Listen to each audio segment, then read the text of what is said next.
Hey, Brittany. Hi, Rachel. Welcome to another episode of the Tuttle Twins podcast, The Way the World Works. Today, I wanted to talk about sweatshops. And are they always bad?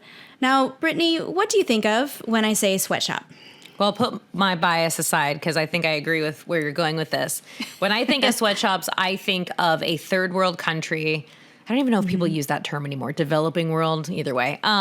Places like India or Indonesia, places like that where people are working in, literally they're sweating. That's why it's called sweatshops, right? They're working in very hot conditions where maybe there's not air conditioning and they're crammed in a tiny little building and they're working crazy hours and they're not getting paid enough. And I say enough in scare quotes because I think you're going to get to that later.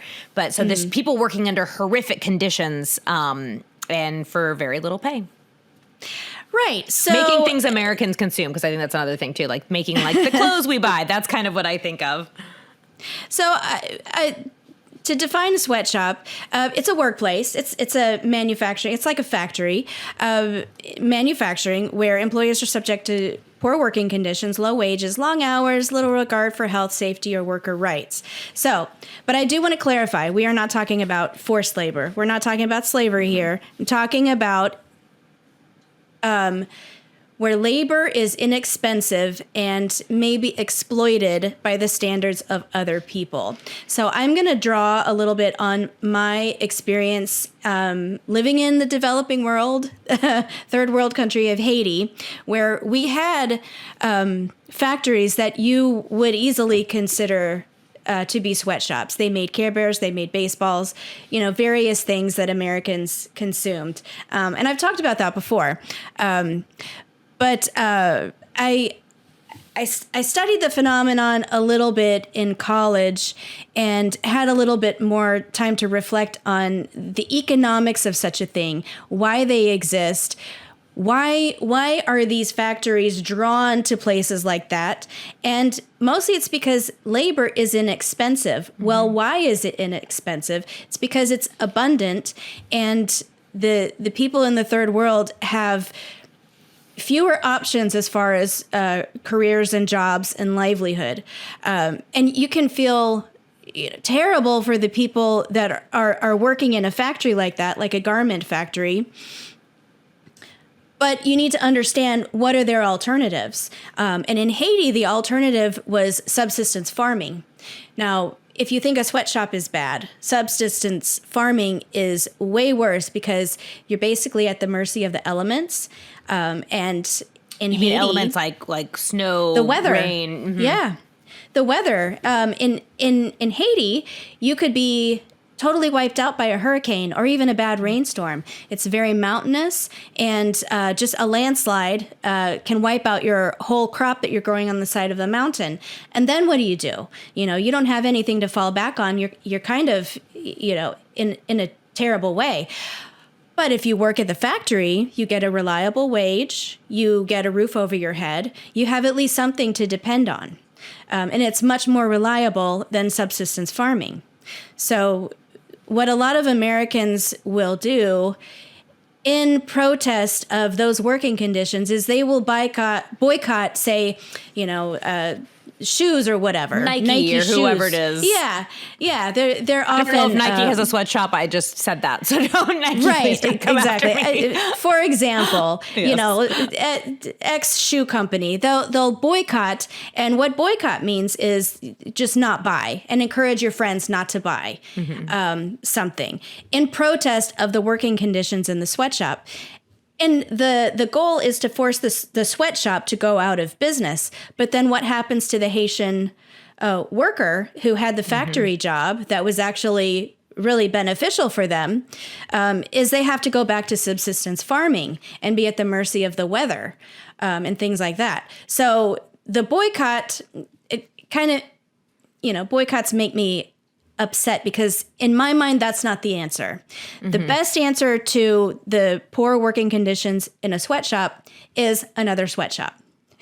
In other words, another sweatshop opens across the street and then maybe another and another, so that there's a lot of jobs available for this pool of labor for all of the workers, so that all of the workers that want a job have a job. And then guess what? One sweatshop suddenly needs to hire more workers because all of the labor has already been employed. So what do they have to do? If they need more workers, they have to offer them better pay, better working conditions. Hey, if you come work at my factory, we have air conditioning and we have, maybe some benefits, or maybe we'll pay for your kid to go to school. You see things like that. They compete for the labor by improving their working conditions, and everybody wins. So that's why I think that sweatshops are not necessarily bad, and the best answer to a sweatshop is another sweatshop. Yeah. So I have, I feel bad because now I have all these friends whose first name are Ben, and now I can't remember this economist friend, Ben, his last name, but he wrote a great book called Out of Poverty. And it really, really affected me. And it's about sweatshops. He went and he spent years in sweatshops talking to the workers. And what was interesting is a lot of American college students, these, they go to expensive schools, will, like Rachel said, boycott. Some of them will even go on trips and protest these factories. Yes. And the workers, John Stossel actually did a great segment on this. And the workers were like, I wish they would stop doing this, because our wage might seem small to them when they're comparing it to American wages and American way of life.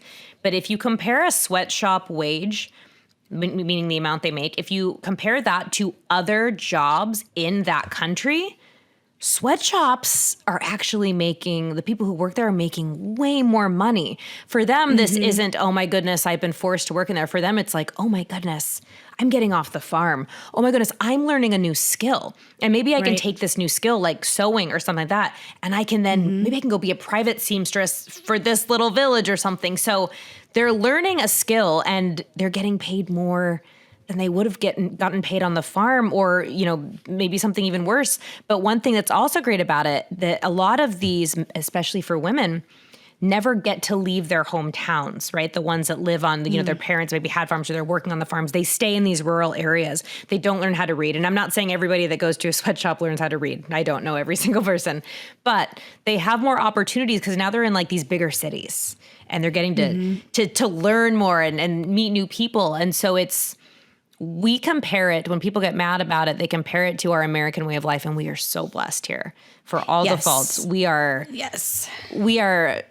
what we have is unreal when we think about the course of human history and what's still going on in the world. And then my friend, this economist, he also asked the workers, he said, if you had to choose between air conditioning or maybe getting paid a little bit more, which one would you choose? And they said, not that we don't care about air conditioning, but they said, no, we would choose a higher wage. That wasn't on their priority list. Because another thing is, again, comparing their life to our life, a lot of places around the country, even Europe, they don't have air conditioning. And that's just one thing. It's not just the air conditioning. There are other bad circumstances too. And so our rubric, as they say, our criteria, our list of things that we're judging, what makes a good job, we're doing that based on our wonderful American great lives here, not on what's going on over there. And when we take away those jobs, when we close those factories, like you were saying, Rachel, is now we have put people out of work. We've put people who now can't afford to better their lives. These sweatshops are literally helping people better their lives. This is how the American dream started. You mentioned the Irish. I can't remember if it was this episode or the other one. I think it was in the other one. How when the Irish first got to America, there was a lot of people who did not like the Irish. There would be signs on businesses that said, Irishmen need not apply. People didn't want to even hire them. But a lot of Irishmen went on to work in factories and running machinery. But a lot of them, that was how they came over to America. They did that, and then they saved a little bit, and they saved a little bit. And now they have grandkids and great-grandchildren who are out doing these amazing things because they were able to start in a job that was not ideal. Those circumstances weren't great either, but they were able to build up and better their lives. And that's what these jobs are. They're to better our lives. And so I think of that is being kind of similar. You have that's where that starts.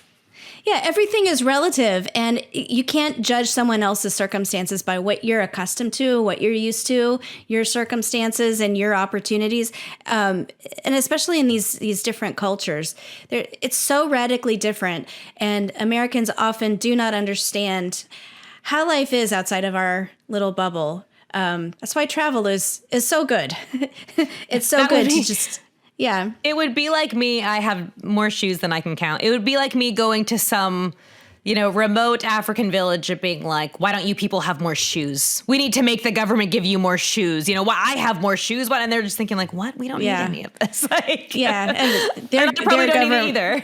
It's just, it's a different circumstance. And it's in a way, we're not glamorizing poor working conditions. In an ideal world, we want everybody to have the best working conditions.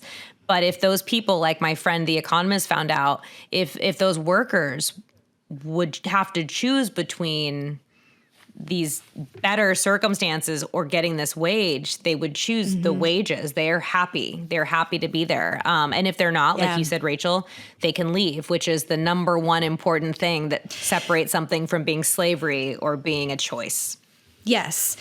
And just to reiterate, we're not talking about slavery. We are talking about voluntary working conditions for people that have limited choices. The best way to improve their lives is to give them more choices, not take choices away with boycotts. But you mentioned this book, Out of Poverty. That reminded me of a documentary that I saw at the Anthem Film Festival at Freedom Fest one year called Poverty, Inc.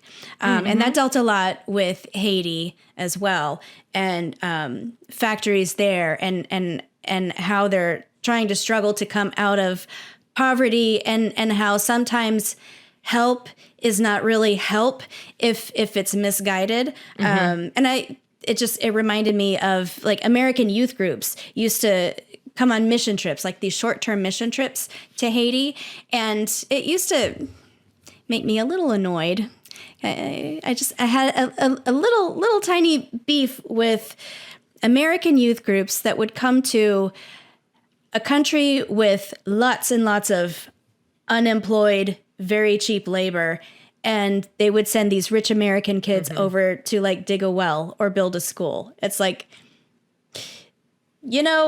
providing free labor to an economy with rampant unemployment, not exactly helping. I thought if you really wanted to help the Haitian economy, what you would do is you would go to one of their better hotels, order a lot of food, because they all have like housekeeping services, and they have waiters, and they have, people with jobs at the hotel. You would go there and give them your business. That would really help the economy. Not, no offense if you've actually done one of these mission trips, but I would just like to encourage our audience to think really hard about helping the poor.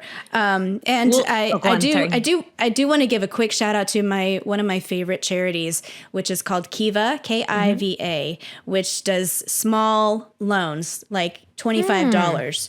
And you bundle these loans and you do capital investment to like small farmers or manufacturers, not manufacturers, but, like small businesses in poor countries. And then they pay you back. I love that. I really like Kiva, and I want to give them a shout out. We will have to do, so one of the earliest episodes we did, I had my friend Magat on, and Magat is one of the most incredible people in the world. Oh, I know her. I know her. She's from amazing. The Senegal area, and we'll do another episode, and I will rant about Tom's shoes. Because Magat has gotten me so riled up in that. In fact, I'll put that on the docket to do. She was in Poverty, Inc. Oh, what she did? They do a clip of her? Okay, yeah, she's incredible. When I was working at FEE, Foundation for Economic Education, I got to talk to her a lot. We had her as a guest on the podcast forever ago. She just does amazing work. She's a beautiful human. We'll have I won't spoil it. I will wait, and I will we'll tell that. And actually, I believe she is in the Tuttle Twins hero book or entrepreneur book. I will find out, Oh, I but wouldn't she's be in one of those surprised. books and it's Yeah. fantastic. So we could rant all day. We will save that for another episode. But thank you again for joining us today. And please don't forget to like and subscribe to the podcast, share with your friends. And until next time, Rachel, we will talk to you later.